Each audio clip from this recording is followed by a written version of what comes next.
बता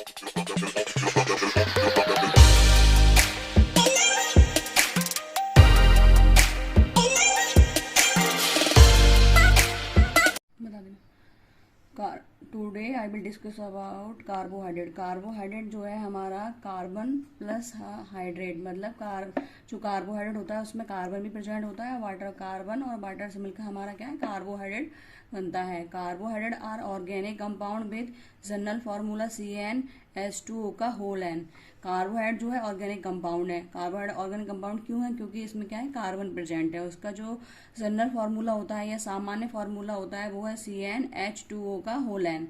दे are composed of carbon and oxygen having the ratio of oxygen and hydrogen atom to ratio 1। तो जो हमारे carbohydrate होते हैं वो उनमें क्या है या किस किस से मिलकर बने होते हैं, कार्बन भी होता है, हाइड्रोजन होता है, ऑक्सीजन होता है।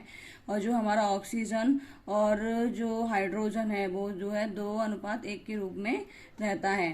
Carbohydrate are chemically defined as aldehyde and ketone. अगर हम कार्बोहाइड्रेट को केमिकली डिफाइन करें या परिभाषित करें तो इसमें aldehyde and ketone derivative of higher polyhydric alcohols. तो हम कह सकते हैं कि जो हमारे कार्बोहाइड्रेट हैं उसमें क्या एल्डिहाइड ग्रुप प्रेजेंट होता है और कीटोन ग्रुप भी प्रेजेंट होता है।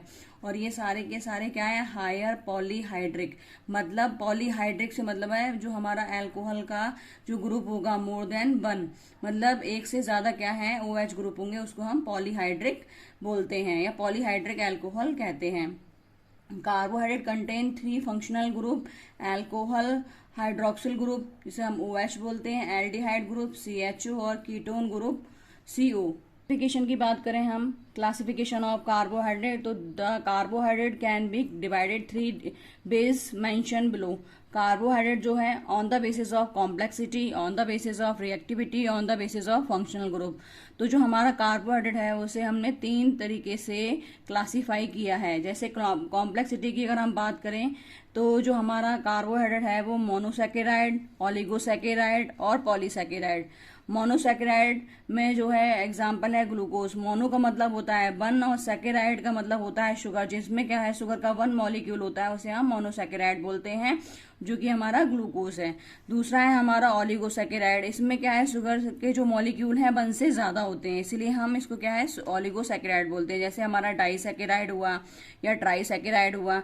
डाइसैकेराइड में जो शुगर के मॉलिक्यूल होंगे, क्योंकि सैकेराइड्स का मतलब होता है शुगर, तो शुगर के क्या है इसमें 2 मॉलिक्यूल हैं। इसका एग्जाम्पल है माल्टोज। फिर है हमारा ट्राइसैकेराइड। ट्राइसैकेराइड्स में जो है हमारे 3 शुगर के मॉलिक्यूल हैं। इसका एग्जाम्पल है रैफिनोज। 1 से ज्यादा शुगर मॉलिक्यूल या सैकेराइड होते हैं।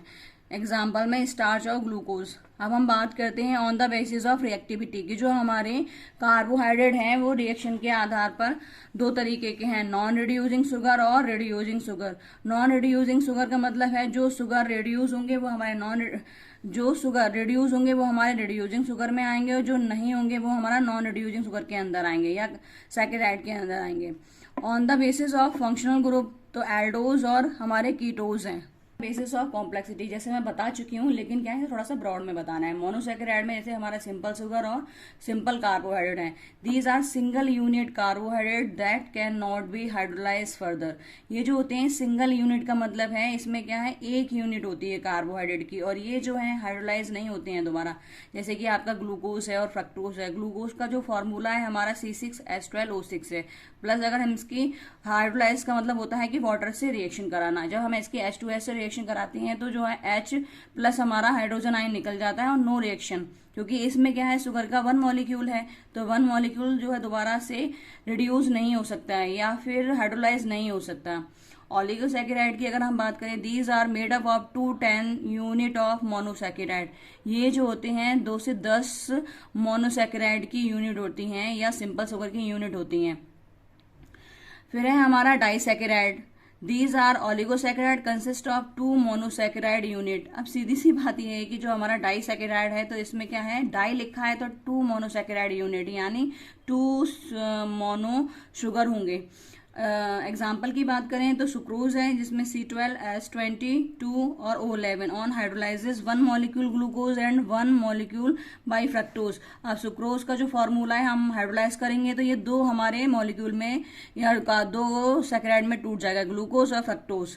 तो एग्जाम्पल हो गया हमारा ये डाइसैकेराइड। ट्राइसैकेराइड में क्या होगा, oligosaccharide consist of monosaccharide unit of 3। इसमें क्या होंगी, जो हमारा ओलिगोसैकेराइड में 3 यूनिट होंगी, किसकी, शुगर्स की।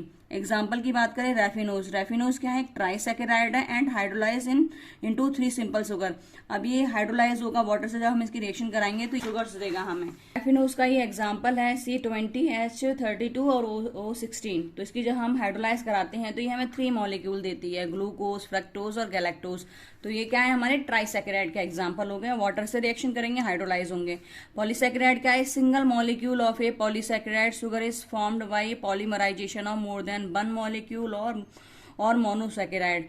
तो सिंगल मॉलिक्यूल ऑफ पॉलीसैकेराइड, इसमें क्या होता है कि जो हमारा पॉलीमराइजेशन है, पॉलीमराइजेशन का मतलब ही यही है कि एक से ज्यादा जो है मॉलिक्यूल, छोटे मॉलिक्यूल मिलकर हमारे बड़े मॉलिक्यूल बनाते हैं या बहुत ज्यादा पॉलीसैकेराइड बनाते हैं, तो उस प्रोसेस को हम पॉलीमराइजेशन कहते हैं। एग्जाम्पल की बात करें हम तो 1 मॉलिक्यूल ऑफ स्टार्च और cellulose on hydrolysis yield a large number of glucose unit. अब ये क्या है, स्टार्च का जो है इसका होल एन कर दिया है, तो एन क्या है, नंबर ऑफ का मतलब है 1 2 3 4 5 6, कुछ भी हो सकता है। तो जब हम इसे यहाँ अगर 4 भी लगा रहे हैं या हम 3 लगा रहे हैं तो हमारा जो है C6H12O6 आएगा। तो ये क्या हुआ, एक पॉलीसैकेराइड हुआ। तो पॉलीसैकेराइड का एग्जाम्पल वैसे स्टार्च और सेलुलोज ही है। दूसरा, on the basis of reactivity, reducing sugar जो होती हैं, the sugar act as a reducing agent and thus reduce Fehling and Tollens reagent. ऐसे रिड्यूसिंग शुगर या रिड्यूसिंग एजेंट जो कि हमारे जो क्या नाम है, टॉलरेंस रेजेंट और फैलिंग टेस्ट को पास नहीं कूस है, फ्रक्टोज है, ये क्या है, रिड्यूसिंग शुगर्स हैं। दूसरी है non reduce sugar, these sugar do not reduce Fehling and Tollens reagent. अब ये नॉन रिड्यूसिंग में क्या होता है कि ये जो है हमारी टॉलरेंस और फैलिंग रेजेंट को रिड्यूस नहीं करेंगे, जैसे कि हमारा सुक्रोज। तो रिड्यूसिंग में क्या है, हमारा ग्लूकोज, फ्रक्टोज और माल्टोज है, ये क्या है, रिड्यूस हो जाएंगे। या जैसे ही हम फैलिंग टेस्ट कराएंगे या टॉलरेंस रेजेंट कराएंगे तो ये क्या है, रिड्यूस हो जाएंगी और व्हाइट पीपी देंगे फैलिंग्स के केस में। बेसिस ऑफ फंक्शनल ग्रुप, तो इसकी जो थर्ड क्लासिफिकेशन था on the basis of functional group, जिसमें हमारा एल्डोज और कीटोज था। Aldose, the sugar have an aldehyde functional group. तो जो हमारा ग्लूकोज है उसमें क्या है, एल्डिहाइड ग्रुप होता है, तो वो क्या है, हमारा एल्डोज है। कीटोज में the sugar have an ketone functional group, तो इसका एग्जांपल है हमारा डिफेक्टोज। ऐसी शुगर या जिसमें क्या है, हमारा कीटोन ग्रुप पाया जाता है, वो हमारे कीटोज होते हैं। और एल्डोज क्या होते हैं, जिसमें हमारा एल्डिहाइड फंक्शनल ग्रुप पाया जाता है, तो वो हमारा है डी ग्लूकोज।